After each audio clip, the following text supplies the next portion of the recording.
Bismillahirrahmanirrahim. Assalamualaikum warahmatullahi wabarakatuh. Salam, Om Swastiastu, Namo Buddhaya, salam kebajikan.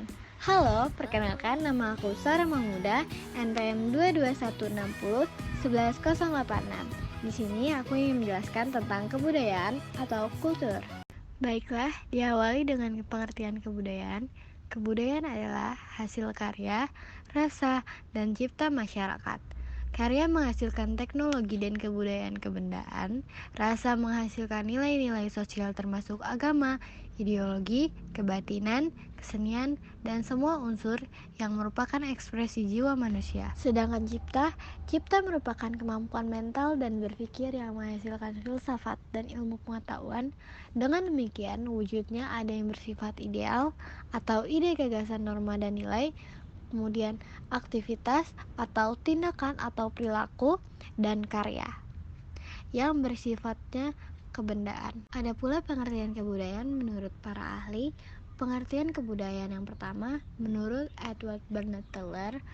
Menurutnya, kebudayaan adalah sistem kompleks yang mencakup pengetahuan, kepercayaan, kesenian, moral, hukum, adat istiadat, kemampuan, serta kebiasaan-kebiasaan yang didapatkan oleh manusia sebagai anggota masyarakat. Ada pula pengertian kebudayaan menurut Konjaningrat. Antropolog asal Indonesia ini mendefinisikan kebudayaan sebagai seluruh sistem gagasan dan rasa, tindakan, serta karya yang dihasilkan manusia dalam kehidupan bermasyarakat yang dijadikan miliknya dengan cara belajar. Budaya merupakan cara hidup milik suatu kelompok masyarakat yang terus berkembang dan diwariskan dari generasi ke generasi. Cara hidup tersebut mencakup sikap, pola perilaku, hingga pengetahuan yang terbentuk dan terus berkembang. Kelakon membagi unsur budaya menjadi 7, yaitu yang pertama adalah sistem religi, disebut juga sistem kepercayaan, adalah sistem di mana manusia mempercayai Sang Pencipta. Unsur budaya ini dibutuhkan manusia guna memecahkan berbagai persoalan dalam hidupnya yang tidak bisa diterima oleh akal sehat. Yang kedua, sistem bahasa.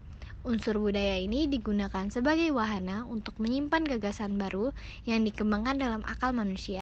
Yang ketiga, sistem pengetahuan. Adanya pengetahuan dapat memunculkan ide baru dan kreatif sehingga budaya dapat dipertahankan serta diwariskan. Keempat, sistem mata pencarian. Sering pula disebut sistem ekonomi. Dalam sistem ini, manusia memenuhi kebutuhannya melalui proses produksi, distribusi, dan konsumsi. Kelima, kesenian. Kesenian merujuk pada unsur keindahan, misalnya seni musik, seni sastra, dan juga seni rupa. Yang keenam, sistem peralatan hidup dan teknologi. Menurut Kraken, unsur budaya ini mencakup peralatan serta perlengkapan yang dibutuhkan manusia untuk memenuhi kebutuhannya sehari-hari. Adapun teknologi mencakup cara atau teknik produksi, pemakaian, serta pemeliharaan peralatan atau perlengkapan.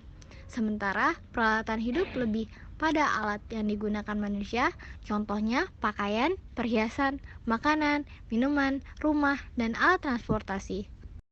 Yang ketujuh dan yang terakhir, sistem kekerabatan dan organisasi sosial. Unsur budaya ini ditunjukkan untuk mempermudah serta mencapai tujuan masyarakat. Oleh sebab itu, ada pembagian tertentu dalam masyarakat tertentu. Baiklah, selanjutnya fungsi kebudayaan. Fungsi kebudayaan adalah untuk mempersatukan masyarakat, memenuhi kebutuhan masyarakat, juga mendorong perubahan. Kemudian materi terakhir, hubungan masyarakat dengan kebudayaan. Ada beberapa pendapat sarjana mengenai hubungan masyarakat dengan kebudayaan. Yang pertama, Harold dan Bronislaw Malinowski. Mereka berpendapat bahwa segala sesuatu yang terdapat di dalam masyarakat ditentukan oleh adanya kebudayaan yang dimiliki oleh masyarakat itu sendiri. Istilah ini kemudian dikenal dengan sebutan cultural determination.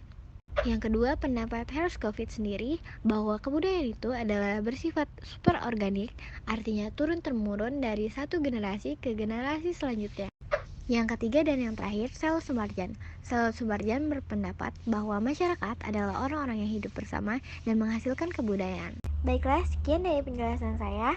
Anak kecil ketawa cekikikan karena dia menonton Ninja Hattori. Terima kasih saya haturkan sudah sabar menyimak materi. Mohon maaf jika ada kekurangan, karena kesempurnaan hanya dari Tuhan dan kesalahan itu dari setan. Sekian dari saya. Wassalamualaikum warahmatullahi wabarakatuh.